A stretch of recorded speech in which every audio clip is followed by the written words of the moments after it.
Apple CEO Tim Cook and NVIDIA CEO Jensen Huang. If you say NVIDIA and CEO, you almost say NVIDIA. NVIDIA. Visiting the White House this week. Meanwhile, President Trump is publicly calling on Intel CEO to resign. Joining us now, Gautam Mukunda, lecturer at Yale School of Management. I mean, it's never a dull moment, at least, Professor. And for being in this business, just watching what happens in the current administration is fascinating. But I just made a current point that this may not be that new. And depending on who's in the White House, CEOs kind of get it from both sides. It's just a different flavor, depending on whether it's a Republican or a Democrat. So I think Democrats are more than happy to criticize the business community, but I can't remember the last time Joe Biden sent out a tweet demanding that the CEO of Intel be fired because of allegations made by a senator. So I know. I don't think that's Joe Biden just said all CEOs are bad. They're all greedy. They're all overcompensated. It's pick your point. All corporations is bad. The for-profit incentive is bad. That it got so bad that people are taking shots at CEOs for whatever reason. I mean, maybe it's not solely due to the environment, but okay, go back to a previous administration, a Republican administration. Haven't you seen CEOs that have to sort of play ball to get what they want? Sure. I mean, the president of the United States is vastly more powerful than the most powerful CEO in the world. And I think a lot of CEOs kind of forgot that because every previous president has acted with a lot of restraint. But this is not like that. This president is willing to do things like demand price controls, order that CEOs be fired, and use the tariff powers that he's sort of gathered onto himself to punish companies that don't do what he wants. So the difference between having to maintain warm relations with the president, which I think every CEO in American history has thought is a good idea, and having to grovel to the president and give him made-up trophies with gold bases, I think that's a difference in kind, not a difference in degree. Well, is there doing what the president wants? Is there a difference between the way he does it? He wants manufacturing brought here. He's got all these goals to make America first. Is that different than dangling a carrot in front of the chip makers? You're going to need to pay union wages. You're going to need to to have child care to get the beautiful billion-dollar subsidies that we're going to give you to keep you in business. How is that different? So I think it's very different. One is, so first is, you can make plenty of criticisms of the way the Biden administration implemented the CHIPS Act and things like that. But it's worth noting the idea of bringing manufacturing home to the United States, in particular bringing chips manufacturing, is something that administrations of both parties have said they wanted to do.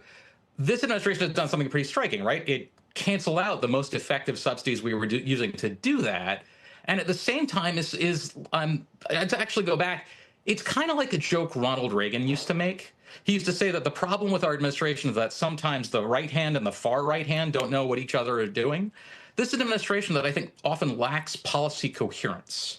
So it makes demands and then does policy choices that are directly in conflict with the thing that it wants. It wants to it wants to bring home manufacturing, but it also puts tariffs on manufacturing inputs, making manufacturing in the United States more expensive and less globally competitive.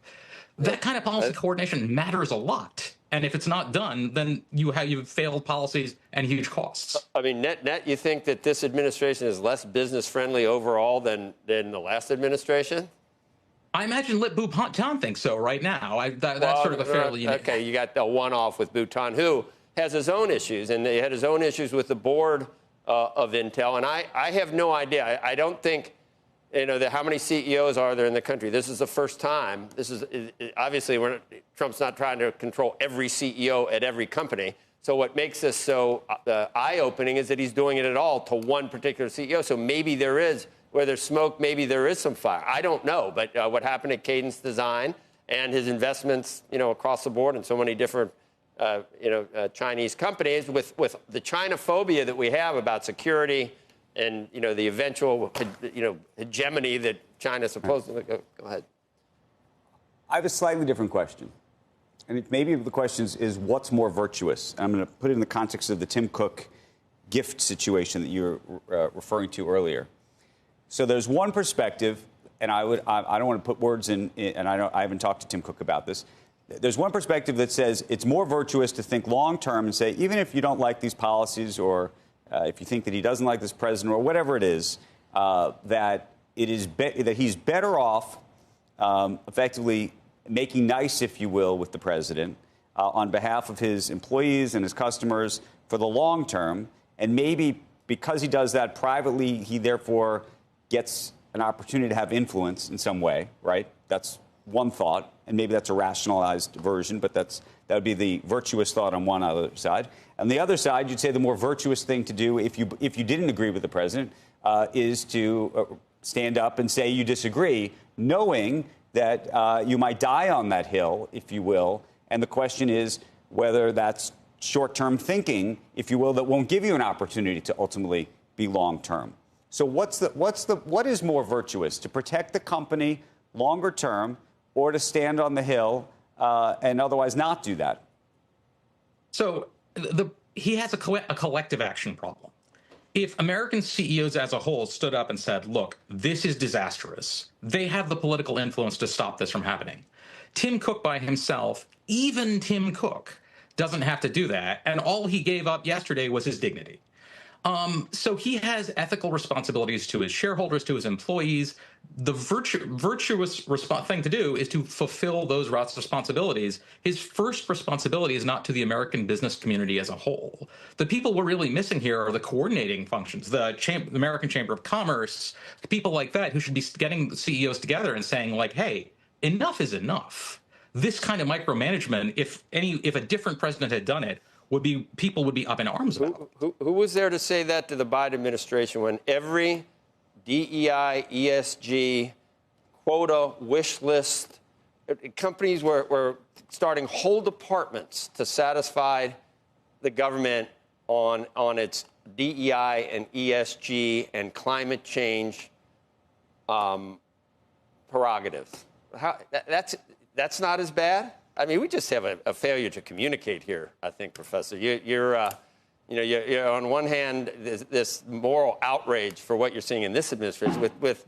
Did you say anything in the past 4 years that when we had the Democrats micromanaging every aspect of business, shaking them down for...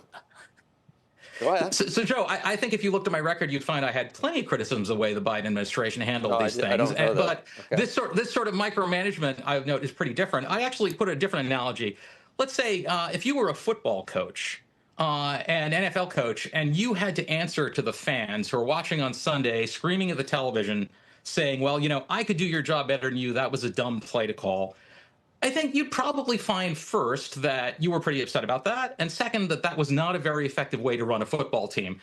And the teams that had to work that way, say the Washington Redskins under Dan Snyder, did not win a lot of games.